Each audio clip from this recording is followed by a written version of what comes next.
नमस्कार विद्यार्थी. तुम्ही सगळे कसे आहात? प्राण्यांचे वर्तन आणि बुद्धिमत्ता आणि विविध परिसरांमधील वनस्पती आणि प्राण्यांचे अनुकूलन यावरील व्हिडिओ पाहिल्यानंतर आपण सर्वांनी प्राण्यांचा स्वभाव, वर्तन आणि बुद्धिमत्ता समजून घेतली आहे. विद्यार्थी,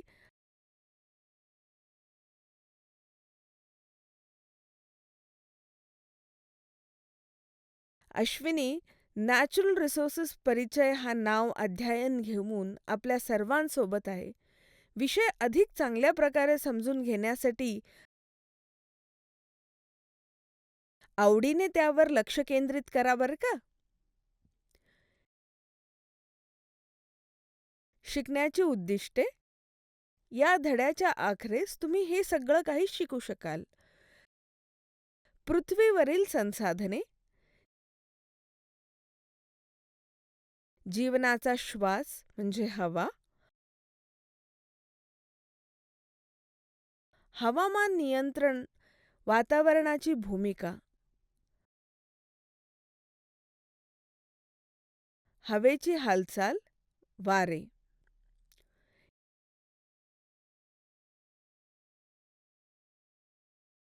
या धड्याचे कीवर्ड्स: जैवविविधता, सजीवांचा विविधता,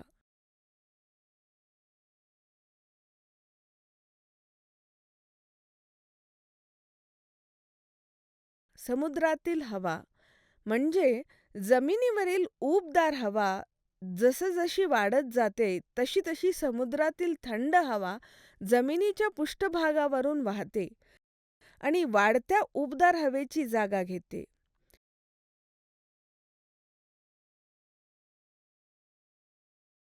लॉर्ड ब्रिज रात्री उशिरा जमिनीकडून पाण्याकडे वाहणारी स्थानिक पवन प्रणाली.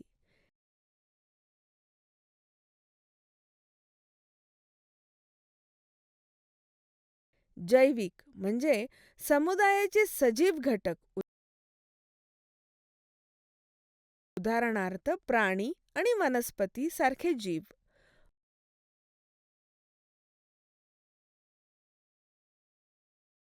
अजैविक जसे पाणी, प्रकाश, किरणोत्सर्ग, तापमान, आर्द्रता, वातावरण, आम्लता, क्षारता, पर्जन्यमान, उंची, खनिजे, भरती, पाऊस,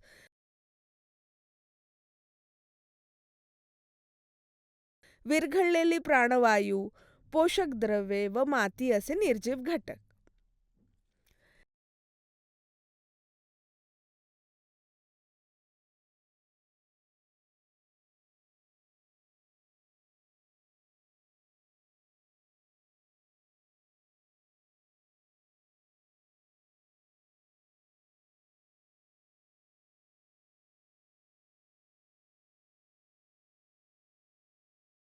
जिवंत राहण्यासाठी आपल्याला काय हवं?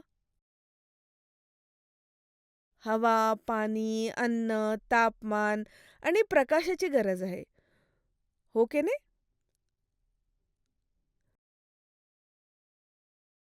वातावरणात nitrogen, oxygen, carbon, sulphur, hydrogen आणि पाण्याचे बाष्प यासारखे वायू असतात.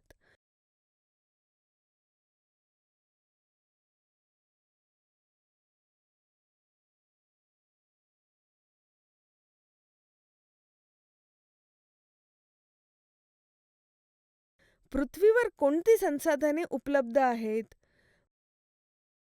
पृथ्वीवर नैसर्गिक संसाधनांमध्ये हवा, पाणी, माती, खनिजे, इंधन, वनस्पती आणि प्राणी यांचा समावेश आहे.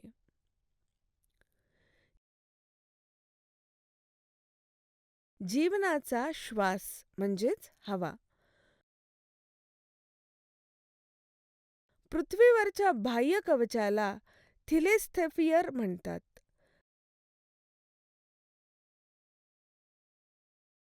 पृथ्वीच्या पृष्ठभागात 75% भाग पाण्याने व्यापला आहे. तो जमिनीखालील आढळतो. यामध्ये हायड्रोस्फिअरचा समावेश आहे,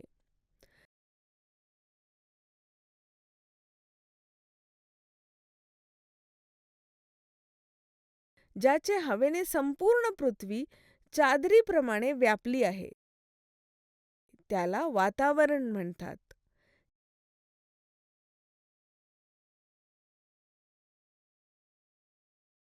जिथे ही तीन अस्तित्वात आहेत, तिथे सजीव प्राणी आढळतात. पृथ्वीचा हा जीवन सहाय्य क्षेत्र, जिथे वातावरण, जलमंडल आणि लिथोस्फिअर परस्पर संवाद साधतात आणि जीवन शक्य करतात, त्याला जीवमंडल म्हणून ओळखलं जातं.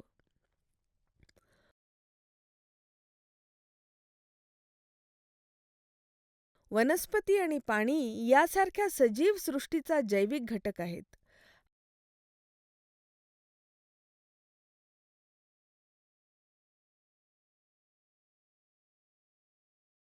हवा, पाणी आणि माती हे जीवसृष्टीचे निर्जीव किंवा अजैविक घटक आहेत.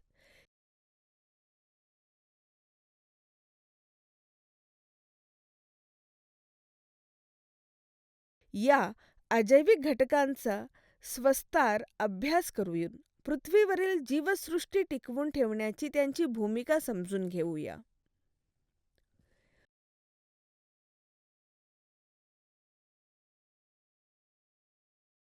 हवेच्या रचनेबद्दल तुम्हाला माहिती आहे का? हे नायट्रोजन, ऑक्सिजन, कार्बन डायऑक्साईड आणि जलभाष्प अशा अनेक वायूंचे मिश्रण आहे.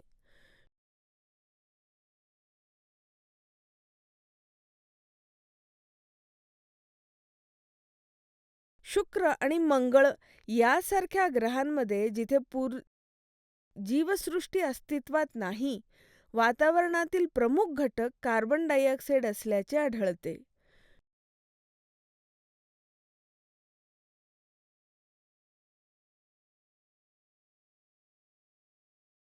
शुक्र आणि मंगळावरील वातावरणात कार्बन डायऑक्साईडचे प्रमाण 95 ते 97% इतके आहे.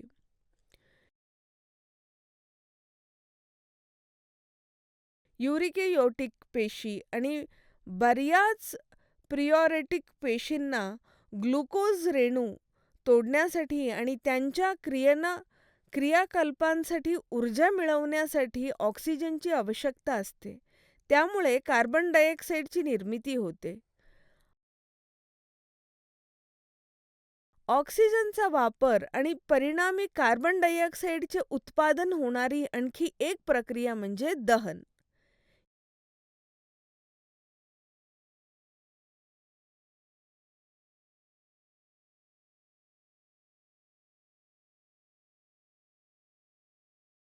यात केवळ मानवी क्रियाकल्पनांचा समावेश नाही, जे ऊर्जा मिळवण्यासाठी इंधन जाळतात, परंतु जंगलातील आगींचाही समावेश आहे.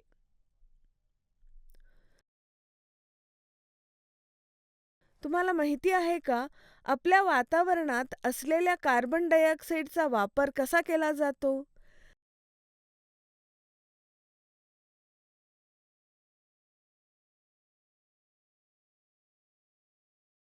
कार्बन डायऑक्साईड दोन प्रकारचे स्थिर होतात. हरित वनस्पती सूर्यप्रकाशाच्या उपस्थितीत कार्बन डायऑक्साईडचे ग्लुकोजमध्ये रूपांतर करतात आणि अनेक सागरी प्राणी समुद्राच्या पाण्यात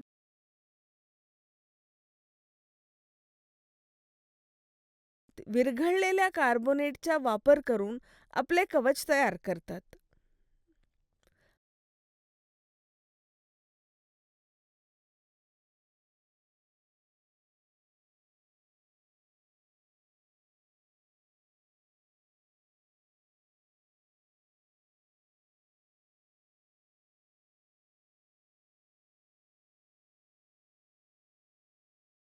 हवामान नियंत्रणात वातावरणाची भूमिका. जीवनाचा श्वास म्हणजेच हवा, वातावरण पृथ्वीला ब्लँकेटप्रमाणे व्यापून टाकते. हवा ही उष्णतेची वाईट वाहक आहे.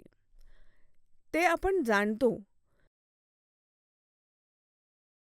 दिवसा आणि वर्षभरात वातावरण पृथ्वीचे सरासरी तापमान बऱ्यापैकी स्थिर ठेवतो.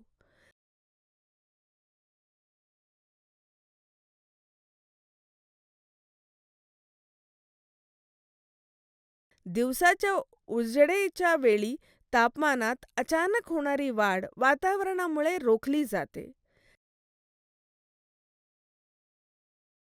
रात्रीच्या वेळी अंतराळात उष्णतेचे पलायन मंदावते.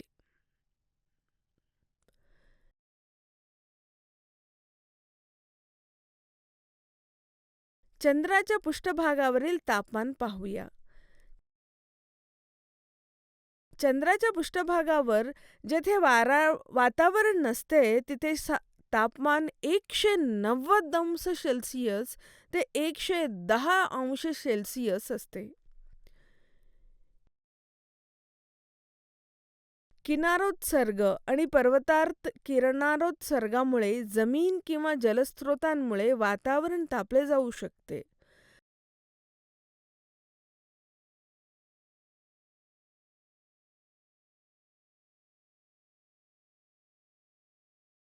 गरम झाल्यावर हवेत संवाहन प्रवाह निर्माण होतात. संवाहन प्रवाहाच्या स्वरूपाची थोडीशी समज मिळवण्यासाठी आपण खालील एक क्रिया करूया.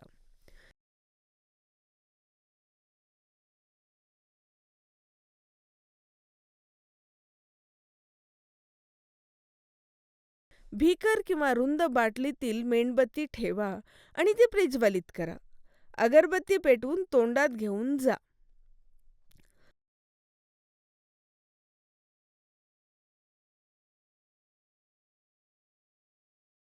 वरील बाटलीचे अगरबत्तीचे तोंडाच्या काठाजवळ किंचित वर आणि अगदी इतर भागातही ठेवा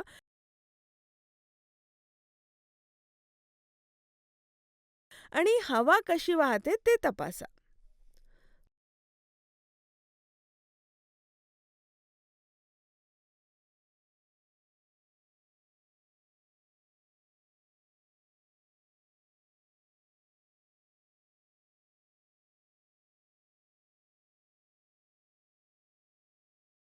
धुरामुळे समोर येणारे नमुने आपल्याला उष्ण आणि थंड हवा कोणत्या दिशेने फिरतात हे दर्शवितात.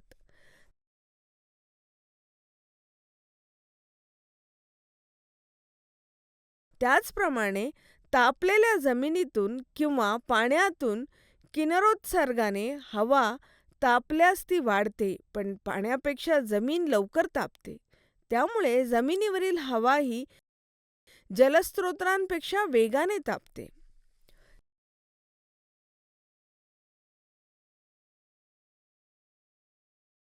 दिवसा किनारी भागातील परिस्थिती पाहिली तर जमिनीवरील हवा वेगाने तापते आणि वाढूही लागते. ही हवा जशी जशी वाढत जाते तसे तसे कमी दबावाचे प्रदेश तयार होतात आणि समुद्रावरील हवा कमी दबावाच्या या भागात जाते.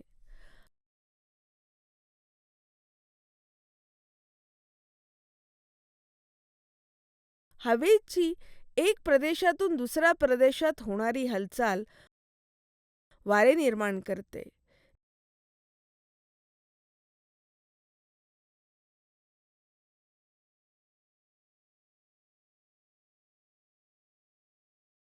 दिवसा वाऱ्याची दिशा समुद्राकडून जमिनीकडे असायची.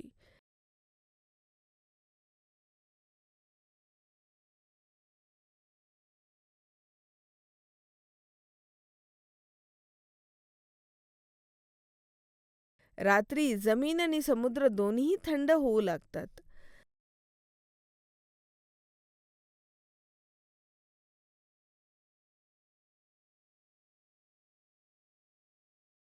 जमिनीपेक्षा पाणी हळू थंड होते. या असल्याने पाण्यावरील हवा जमिनीच्या वाऱ्याच्या हवेपेक्षा उष्ण असेल. पण या वाऱ्यांवर इतरही अनेक घटकांचा प्रभाव पडतो. पृथ्वीचे परिभ्रमण आणि वाऱ्याच्या वाटेवर पर्वतरांगाची उपस्थिती ही यातील काही घटक आहेत.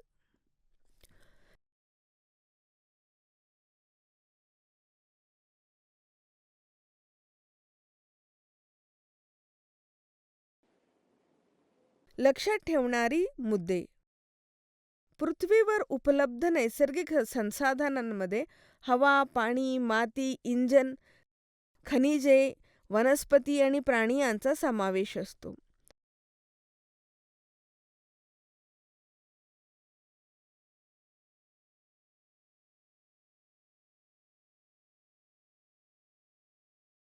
हवा ही नायट्रोजन, ऑक्सिजन, कार्बन डायऑक्साईड आणि जलबाष्प अशा अनेक वायूंचे मिश्रण आहे. वातावरण दिवसा आणि अगदी वर्षभर पृथ्वीचे सरासरी तापमान बऱ्यापैकी स्थिर ठेवते. समुद्रापेक्षाही जमीन वेगाने तापते.